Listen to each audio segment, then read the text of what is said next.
Hello everyone, so today's video I want to talk about another long-length generation-capable AI model, the new LTX video version 0.98 released.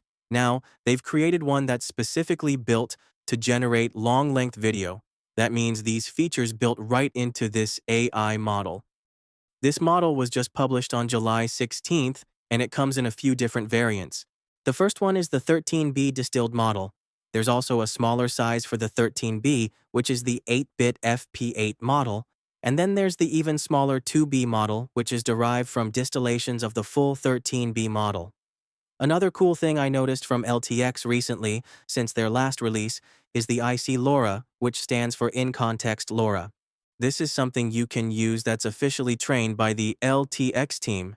They've got the LTX LoRa for detailers in this release of the AI model, as well as previous versions, which include the LTX IC LoRa for ControlNet LoRa models. With this, you can use depth maps, poses, and even canny edges to make your reference video movements more precise. For IC LoRa, they also have a custom training script that allows you to create a specified IC LoRa to run with the LTX model. After testing and talking about the 13B0.97 release, I've seen a lot of improvements in the LTX model. Honestly, it's kind of surprising how they've integrated the built-in IC LoRa as a framework you can build on top of, just like what they've shown with the LoRa for detailers, control net poses, depth maps, and canny edge control. So, we're going to check it out. How can we use this in our ComfyUI? When you click the link, which I'll provide in the video description below, you can choose one of the links to download the model. It depends on your GPU size, etc.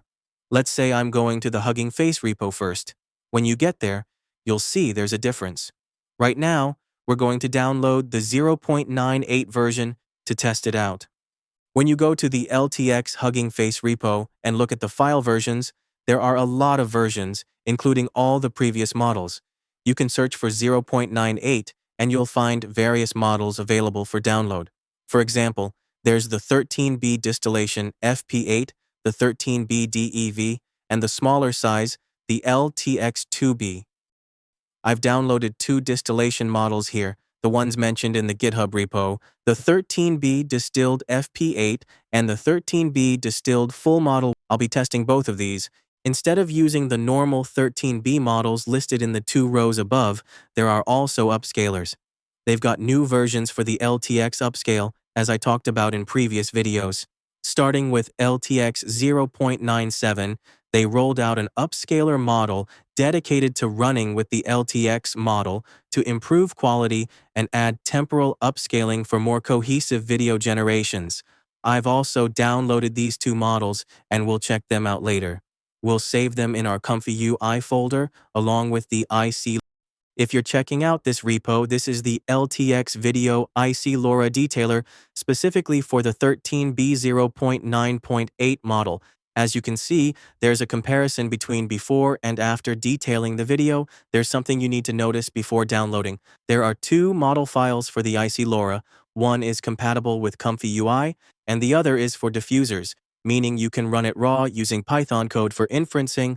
We'll be careful when downloading. If we're running it in ComfyUI, we need to download the one labeled ComfyUI in the file names. Click into the file versions and you'll see those two files in the Files tab. I've also downloaded the LoRa detailer ComfyUI safe tensor file, which is about 1.3 gigabytes, not too large for an in-context LoRa, but we'll check how that looks for the detailer. Today, though, I mostly want to focus on the 0.98 version for long-length video generation, which is pretty impressive.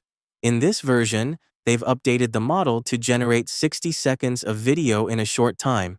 As we all know, the LTX model is pretty fast. It generates video in seconds. So let's check it out. Scroll down on the GitHub page and you'll see the long video generation section. There's an image-to-video long video generation workflow and a video-to-video long video workflow. I'm going to try out the image-to-video workflow first. Let's check out the files I just mentioned and where we're going to save them in our ComfyUI folder. Inside the ComfyUI folder, you'll see the Models folder. Just like the old days when we played around with Stable Diffusion SDXL, we saved checkpoint files in this folder. As I mentioned earlier, I've saved both the LTX 13B distillation models, the full model weight, which is about 27 gigabytes, and the FP8 version, which is about 14 gigabytes. For demo purposes, I've downloaded both and my computer can handle them pretty easily. But you don't have to download both files. If your computer has lower VRAM, consider using smaller size 2B model. The LTX 13B requires about 24 gigabytes of VRAM to run the FP8 model or the full model. Next, we'll look at the LoRa we just mentioned, the IC LoRa. I've saved that here. Below, you can see I've got the LTX 0.97 for depth maps and poses. I've downloaded this tool for testing, as well as the IC detailer. Mainly, I'll be using the IC LoRa detailer in this video, but we might test the ControlNet ICU LoRa in a future video as well. These are mostly the 3 files, or even just one file, that you need to download to run the new LTX. The other thing is the upscale model, which you'll locate in the upscale models folder inside your models subfolder. Download the LTX upscaler models for the 0.98 version, which will be included in the link in the description below. We'll use that for upscaling your videos. Once you've downloaded all these files from the latest LTX 0.98 version, you can check out this workflow where we'll play around with the new LTX model. In ComfyUI, I've already done a test run for image to video. First, we're going to take a look at how the structure works before we start generating the video. As you can see, the LTX 13B includes the VAE in its model files, so you don't need to download another VAE file for this AI model. Let's refresh the files. I've also got the 13B distillation full-size model loaded. I'm going to run this one, but previously, I selected the FP8 file. Next, we'll need the text encoder. This is the T5XL text encoder, which you can get from the ComfyUI manager. Just go to the Models Manager. This is the easiest way to get the file. Type t5.xxl and you'll see the FP16 and FP8 models at the top of the search bar. Once you've downloaded it, you'll see it appear in your clip loader. I'm going to use the FP16 because it provides better quality for text encoding. As you can see, there's a multi-prompt provider after the text prompt. By default, this text prompt is what you'll use for text to video or image to video. I've already set mine for Formula 1 vehicles, video scenes, etc. The multi-prompt provider applies different timelines to your video, allowing for different actions. You can add multiple prompts here. For example, let's say you've got an F1 vehicle. In the first section of the video, you might want the vehicle to be turning. Then, you separate it with a slash for the next timeline. Maybe in the third section, the vehicle catches on fire, then burns out, and so on. Be creative with yourself and add different text prompts throughout the duration. Now durations, this is the interesting part. We've got the LTX latent video, where you can set the number of frames. By default, the FPS in LTX is 24 frames per second. So, once you've set the LTX conditions to 24, do your math. If you want 15 seconds of video length, that's 361 frames. If you want 1 minute of video, that's 24 times 60, which equals 1,440 frames. Add one extra frame at the end. It's automatically calculated in this custom node. These custom nodes connect the latent data to the LTX looping sampler. Something funny is that this looping method, I talked about it in a previous video last week, and now I'm seeing a lot of people talking about it. Even some companies are using this mechanism for long-length video generation. It's good because it could be a breakthrough in AI video length and inspire a lot of people to adopt it too. Moving on to the settings, you can see the STG guider and the STG advanced present, as well as the conditioning here. It looks complex, like spaghetti flying around, but when you calm down and look closely, it's actually very straightforward. You just need the LTX condition. After the LTX condition, you input the STG guider, which, as we've discussed, is different from CFG. We don't need CFG anymore if we're using STG with the LTX video. The settings here show options like 13B distill, 13B dynamic balance, and upscale. The 13B upscale is dedicated to upscaling models in LTX video. Right now, I'm using the 13B distillation model, so I'll select that option. Other options like dynamic or balance are for non-distilled AI video models in LTX. Moving on to the sampler. This looping sampler sets the temporal tile size and temporal overlapping. This overlapping is similar to what I've talked about in WAN 2.1 looping for long-length videos, where we overlap frames and pass them into the next section or chunk size of the video for generation. By default, it's set to 32, which represents pixel frames. You don't need to touch this setting. In most scenarios, what you need to do is set the video length and the text prompts. If you have multiple text prompts for time-lapse or specific actions in different sections of the video, you can do that too. So these three inputs are likely what you'll need most often in LTX video. Let's move on to the rest of the process. After we have the denoise output, we set that to the LTX tile VAE decode. Again, this gets the VAE decode data, not directly from the checkpoint models. As you can see, we're getting it from the set VAE decoder noise. This is different compared to other AI video models, where we usually connect the VAE data directly to the VAE decode red dot. In LTX, we need this node in between for doing the time step scale seed numbers for this VAE model. Here's the first generation I did using a sports car that came from this image. I turned this into a video where we see this sports car. The first few seconds of the video come from the image, and after 4 seconds, I start to see some creativity from the AI video model. Other kinds of sports cars show up, and there's more from the 13BFP8 version. I'm going to try out the non-FP8 version, which is the full model, and see how that looks. By the way, the new LTX models are fast for video generation, but unlike previous versions, where you could run a 5GB file size with low VRAM requirements, the newer models, like this 13B, require a lot of VRAM to temporarily store the AI model. I'll show you how much VRAM you need to run this. While the LTX video is generating, you can see it's using about gigabytes of VRAM to load the 13B distilled model. Anyway, this is how much it needs to run the full model of the LTX model.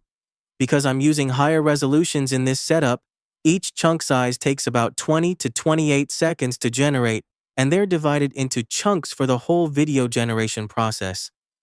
After the generation, you'll see that it's not a single generation process for the AI model to handle, which is a smarter way to manage long video lengths. It's like how language models handle rack memories. They break down large documents, videos, or folders into smaller chunks and process them one by one in a queue. Okay, so we've got the video generation here. I generated 15 seconds this time, and each chunk took about 20 to 28 seconds. What they did is divide the total length of the video. I had 361 frames, and they divided it into chunks processed by the temporal chunk size, generating the video piece by piece. This concept is similar to what I applied for WAN video, using video to video, image to video, and masking video. I applied it using a workflow, but in LTX videos, they apply it within their model's custom node. It's able to generate results this way, but overall, let's check out the full length of this generated result. You can see that in the first few seconds, it starts from my reference image. After the car goes into the scene, some generative stuff comes from the AI, but it's not the same type of car. That means it doesn't maintain cohesive throughout the video scenes. That's a drawback, even though it can generate long video lengths. It doesn't stitch the frames together well from the last part, maybe around the 4-second mark, and continue something consistent throughout the whole video. Instead, you see other stuff coming out in the same scene, but it's not the same type of car. That's a drawback. I've tried a lot of different image-to-video tests with LTX today, and I'm seeing similar issues with this model currently. At the end of the video, luckily I was able to generate something that matched the same F1 car. But another example I want to show is generating 1 minute of video using the same sports car, same text prompts, but with a 1-minute video length, which is 1,441 frames. As you can see again, this is what I was talking about. It doesn't maintain cohesion throughout the whole video scene. Then we've got the sports car again. This is the 15-second mark, like what I showed earlier. The video stops at the finish line, and the car stays in the same spot. It's the same result from the context of the AI video in this first 15-second mark. Something funny happens when you continue past the 17-second mark. You see some different scenes. Nicely though, you see the same F1 sports car and the same coloration. It's like the camera switches to a different shot, representing a car race. But as you go through the rest of the video, things get weird. It starts showing archery at the 26 to 27-second mark, which isn't related to sports cars. My text prompt was for a Formula 1 event, so this is off topic after the 15-second mark. At the 20-second mark, the video starts losing consistency and the prompt adherence degrades. You see something funny here. The archery guy is in front of the car racing track. It seems like the AI is trying to retain elements from my reference image. Here's my input image, and the background of the car racing track remains consistent. But as the latent noise generates, it starts getting weird. When generating longer video lengths, the noise and degradation worsen. Now it's showing a baseball match, which is funny. It doesn't follow my text prompts at all. This happens in another video I generated. It's this example now. I use this black sports car as the start frame, generating 1 minute of video length starting from the 15 to 20-second mark. Throughout this whole video, because I added timeline text prompts, I mentioned the car going through the tunnel. It does happen in the first 15 seconds. But after 15 seconds, starting at the 20-second mark, you see the video degrade. It can't maintain the same speed as the 15-second mark. Suddenly, at the 20-second mark, it pops up another tunnel, and the car's speed can't remain cohesive. Then, the camera view switches to another scene where you see the sports car driving away and some random footage popping up. It looks like they're pulling footage from their dataset and randomly inserting clips related to my start image frames. This is what I've seen. When you compare this footage to what I just generated after the 20-second mark, yes, the sports car close-up shot matches the same coloration as my reference image. But as you go through the longer length of the video, it starts degrading. It doesn't follow your text prompts. Weird things start coming out from the AI video model. I can feel that all this footage is coming from their dataset. They're randomly picking video clips from their training data and trying to relate them to my start frames, which are car racing sports. Then, they're trying to tie it to Olympic Games footage at the end of the video. If someone claims this can generate long-length videos, I'd say it's not unlimited length or able to generate over 20 seconds consistently. Practically, it can generate about 1 minute in ComfyUI. But that doesn't mean it can maintain cohesion and consistency in the video content. Realistically, you might only be able to generate 15 seconds for the best performance with this AI model so far. Next, I want to talk about the upscaler and the LTX IC detailers. We saw this before in the previous version, 0.97, and now they have the 0.98 upscale. So we're using the latest model and adding details. This is something new in this version of LTX video. When you see the purple line here, that's the model data. Afterward, we jump into the Add Detail groups and inject the LoRa model into the model's data. So the STG guider and the model sampler loading nodes here gain the ability to add detail using this IC LoRA detailer. Moving to the next step, it's similar to what we've been doing. We're linking the STG guider with the LTX looping sampler in this workflow and using the same output settings for the VAE decode with these two custom nodes from LTX video. We're going to generate one more time, adding detail, and see the difference between the base video and the after detail video. I'm going to try out another image. Instead of using normal text prompts, I'm using a multi-prompt provider here. In the timeline, the car will go through a tunnel, then through a modern city highway at night, and then through a tunnel again. We'll see how that looks within 15 seconds, and we'll also use the latest upscale model with the IC LoRA detailer. Let's check it out. It's in the generation process, and the VRAM consumption is around 30 to 40 gigabytes. Once I use this Add Detail feature, let's check out the video and bring it down here for a side-by-side comparison. Both videos are the same length, so the motions and everything are the same. But one thing you'll notice is that after adding the detailer, the sports car looks sharper than the normal video generated raw from LTX. As you can see here, the pause shows the two cars differently. Here, we're getting sharper coloration and the car shape looks sharper in both comparisons. The IC detailer does its job to render something even better. The generated video maintains consistency for about 10 seconds, but after that, it gets weird. The car goes backward, and another car comes from another direction. Again, the lack of cohesive consistency is a problem I see in the LTX models right now. It's not about object consistency, it's about the timeline of the video generating objects floating around and having issues. Although this temporal chunk size for long video generation is capable of producing longer videos, it doesn't mean it's generating them in a consistent way. It's a nice try from LTX to push the boundaries of video length, but when we talk about making videos more cohesive, these problems still exist. If we want something meaningful happening in the video, it's not quite there yet. That's my initial test for the LTX video 0.98. It looks good for 5 to 10 seconds, which is what we'd expect. But once we go above 15 seconds, we start seeing problems with unrelated content like sports racing events mixed with archery. In another example I did with a 1-minute video, yes, it's eating something, but at the end of the video, the monkey disappears and the camera just holds still, looking at a tropical forest. It doesn't make sense. So is it really a good 1-minute video? It depends on your perspective. Just because it can generate a video doesn't mean it creates meaningful content. That's my test of the latest video from LTX Video. I'll see you guys in the next one. Have a nice day. See ya.